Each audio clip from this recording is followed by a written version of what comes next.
এই পৃথিবীতে কিছু মানুষ আসে যারা শুধু বাঁচতে শেখায়, আর কিছু মানুষ আসে যারা ভালোবাসতে শেখায়।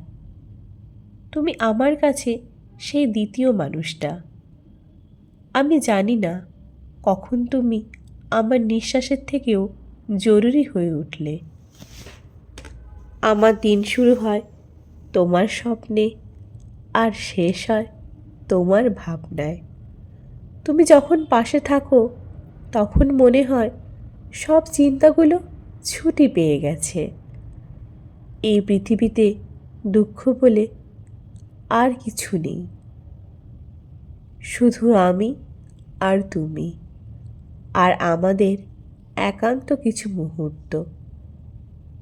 তোমার ওই সামান্য হাসিটা আমার কাছে হাজার কবিতা লেখার অনুপ্রেরণা। তোমার হাতটা যখন ধরি তখন মনে হয় যেন আমি আমার সবচেয়ে নিরাপদ আশ্রয় খুঁজে পেয়েছি। অনেকে ভালোবাসাকে খুঁজে দূর নক্ষত্রপুঞ্জে, কিন্তু আমি জানি আমার ভালোবাসা আছে তোমার চোখের গভীরে। তুমি শুধু আমার হৃদয়ের স্পন্দন নও, তুমি আমার বেঁচে থাকার কারণ। শোনো, এই পথটা যতই বড় হোক না কেন, আমি শুধু তোমার পাশে হেঁটে যেতে চাই। প্রতিটা জন্ম, প্রতিটা জীবন, শুধু তোমার সাথে।